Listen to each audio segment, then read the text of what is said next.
everybody. I'm Joey Evans. I'm Chris Yee. And I'm Mike Delisio. And we are looking at a game today called Raw and Right. You see what they did there? It took me a while, but it? I finally caught on to it. I'm like, oh.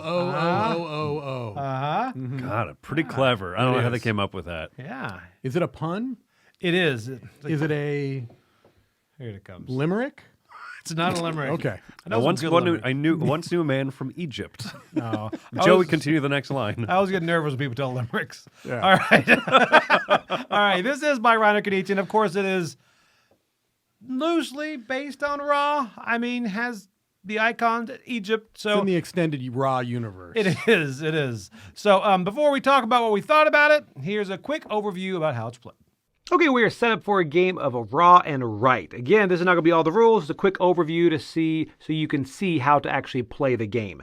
First off, everyone's going to get a sheet here, and you're going to have some cards. The goal of the game is to score as many points as you can through 3 kingdoms by drafting cards and filling in your score sheet. Scoring is going to happen at the end of each kingdom, and then it's also going to have in-game scoring. You get some bonuses there as well. So what the turn is going to be, the active player is going to go ahead and flip cards over, and you're going to flip over 3 cards. Just like this, and then you are going to take one as the active player to you. So say you take this to you, you're the only person that can use this card. The other ones get to choose from one of these. They leave them here. For example, the other players can all use the same card, but they choose one of these to use on their sheets.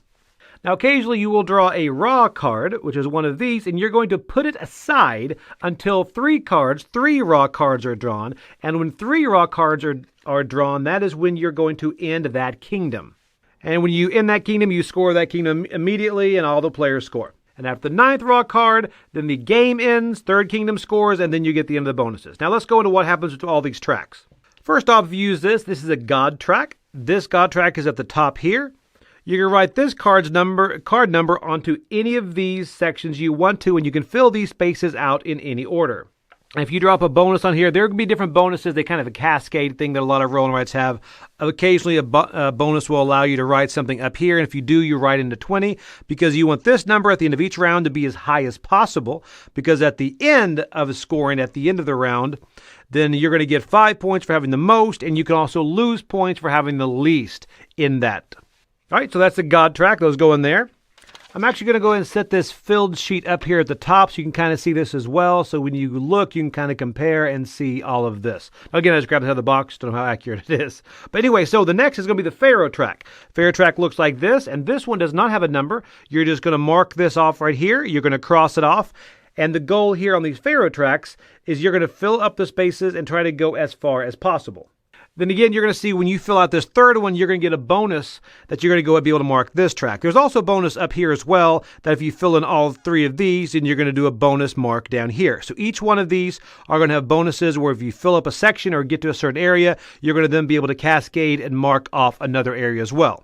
All right, so in scoring on this one, you're going to get as far as possible. The person who has the most gets 5, and the person who has the least gets -5. The next, you're going to have the Nile. The Nile right here. This one, you do not have to go left or right. You can be able to write these in any number you want to in the Nile. But you're going to notice here that they have to actually go up in order. So you're going to start like you notice here. They went low and they went high, so they put their 20 down here. So you can put this towards the end. So you're going to keep doing that. And again, you get bonuses here that you're going to be able to mark down here, which we'll get to in a moment as well. But then at the end of the round, you're going to score 1 for each of these squares that you have full. Okay, so next is Civilization. Civilization, if you use one of these cards, you're going to go ahead and be able to mark any square you want to underneath this civilization. So, for example, this would be this symbol right here. You get to mark any of these spaces. And at the end of the kingdoms, you're going to go ahead and score. You're going to score if you have 0 in each area, you get -5, 1 and 2, 0. You get 5 points for 3. If you have all 5, you get 15. Okay, so you're going to score how many of these you have done. Like you can see right up here, they got 0, 0, and then right there they got all 5, so they got 15 points in the final kingdom for that. And then finally, monuments. Monuments right here. When you draft a monument, you're going to mark the matching space in the monument grid. So they're going to start down and then go down, start at the top and then go down for all these monuments, matching, of course, the monument that you took. And there's also a bonus here. If you get one of each monument in the first row right here, this right here is a bonus. You get a bonus mark in any of these areas you want to. So that's nice to collect all of those. And then scoring on this, the way it works, when a kingdom is scored, you're going to score 1 point, as it says right here, for each column in your monument section that has at least one filled space. So the max is 8 on that. Okay, so you're going to keep going until you get the third round. You score the third round, but there are also some in-game bonuses here. For example, when all 9 gods are filled, all 9 god spaces are filled, which is up here, you would get plus 10. All 12 pharaoh spaces, you're going to get plus 10. You're going to get some for the Nile. You can get plus 10 there as well. And then down here, you're going to get 10 if you go ahead and get all of these, have at least one space filled. You're going to get plus 10. Or if you complete these, you're going to get an additional 10 points for every single monument that you scored everything on. So you're going to add up all of these through all your kingdoms, all your in-game scoring, and then you're going to put your final score here, and whoever has the most points wins. So that is pretty much quick and dirty about how you play Raw and Right. Let's send it back and see what we thought about it. Okay, so first off, I've not done the solo of this. You probably have, or you've not. I don't I don't think there's a solo. Good. We may want to because start this usually one. I'm surprised whenever I talk about it. And Mike's like, "There's a solo." I'm like, "I'm 90% sure there's not a solo in this." This is one of the best solo games I've never played. Good. So we're all evil playing field here. Okay. So first off, my first impression playing this, when I read the instructions, like 2 pages, I was like, "That's it." You know, it's very just like, got it. Yes. You know. Yes. There's not a whole lot mechanically going on. Right.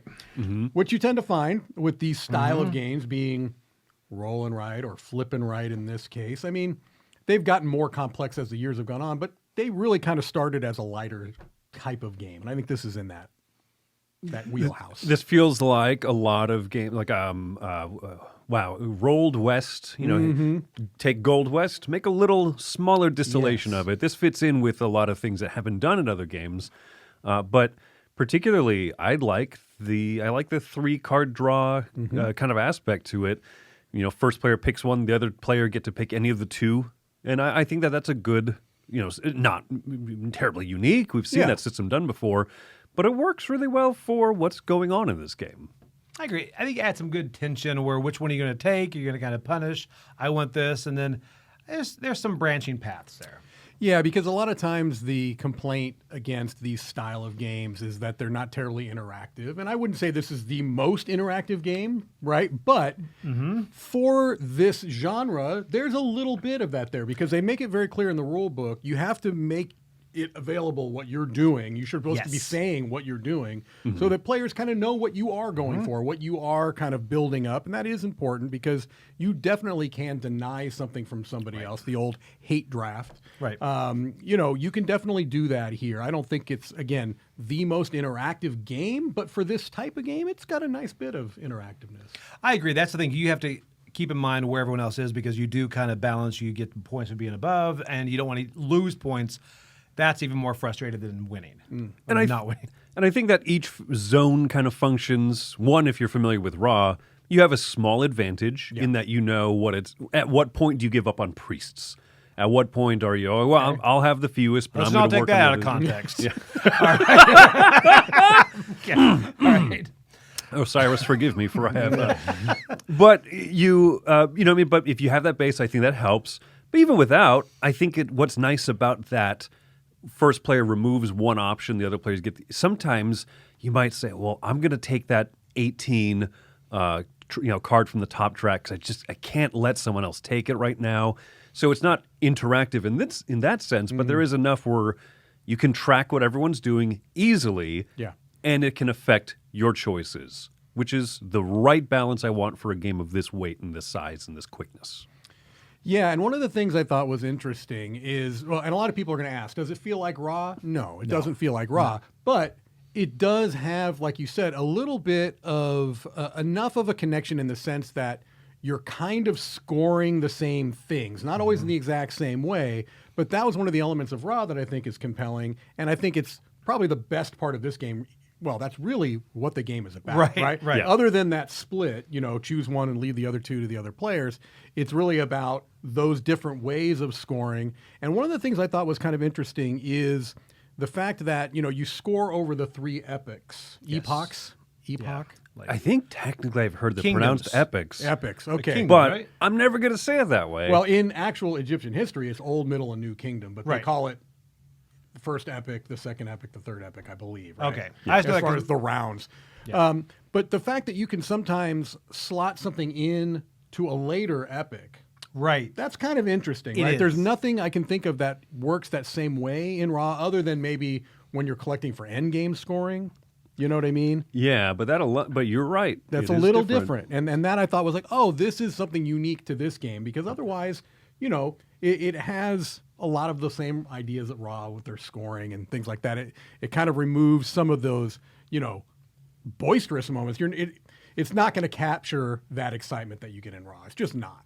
Right? No, I think you get. I think it's Monuments or something. You can go 0-0, then 15. Because Yeah. I've been kind of pasting there. I mean, you don't have the auction in Raw. Sure. That's the one thing that you love about that. And unlike other roll and rights, you're not going to get lost in the combos. Yeah, The that's combos very are like true. you get one, and then you might get another one if you timed it right. But that's pretty much the limit. Yeah. Yeah, if you like rolling rights or flipping rights because of the combo-tastic feel, Right. you're not going to find a lot of it here. You get some bonus things here and there, but it's not a big chaining. Boom, boom, boom, boom, boom. This one thing allows me to do 15 things. So Yeah. that's something to keep in mind too. But it's not without tension Yeah. rather than exciting, boisterous moments. And so I think that it does a lot of things, I think, very well without being an exuberant game. Yeah. Yeah.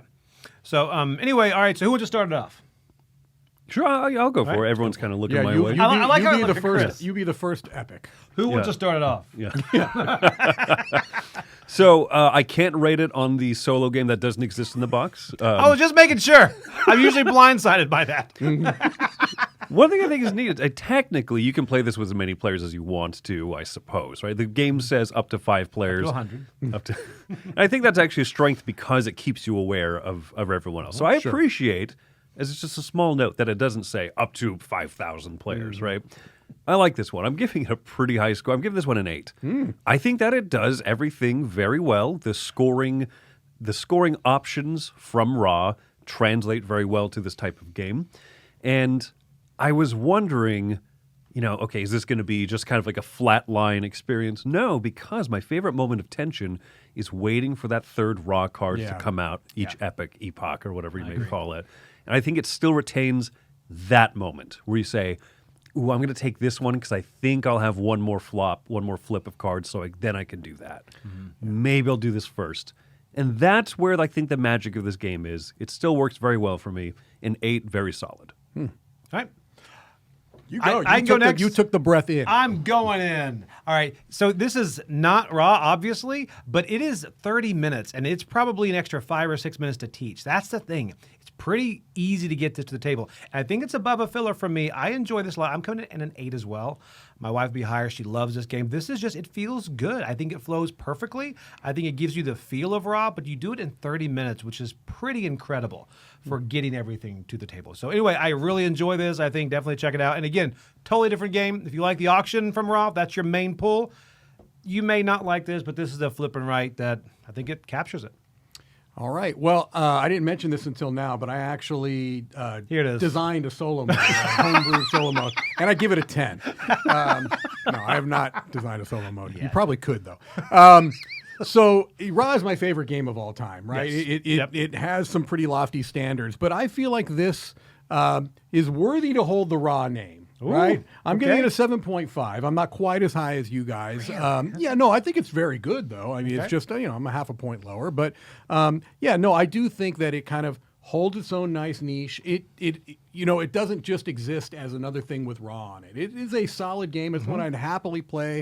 As you said, it's pretty easy to teach. You have to go through the scoring, and it definitely helps if you've played Raw. It makes it to teach much easier. But even without, it's pretty understandable kind of how it works. It's a nice production, right? The cards are nice, and there's not much to the production, but I like the look of it. With Ian O'Toole always makes things look pretty spiffy. So 7.5. I'm happy with it.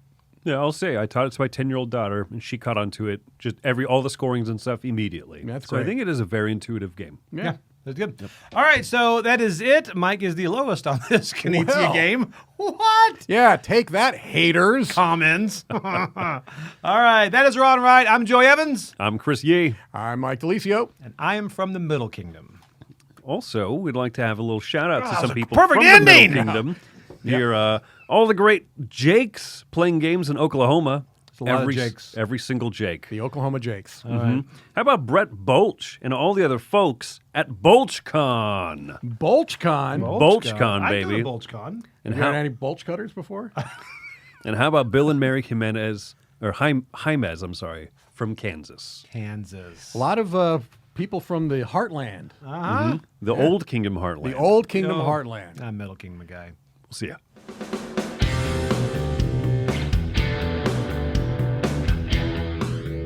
Hey folks, thanks for joining us for that video. If you haven't yet, like the video, subscribe to the channel, and hey, make sure you check out what's happening where I'll cover an app on an iOS or a Switch device, and you can check it out along with me. Thanks very much. You've been watching The Dice Tower.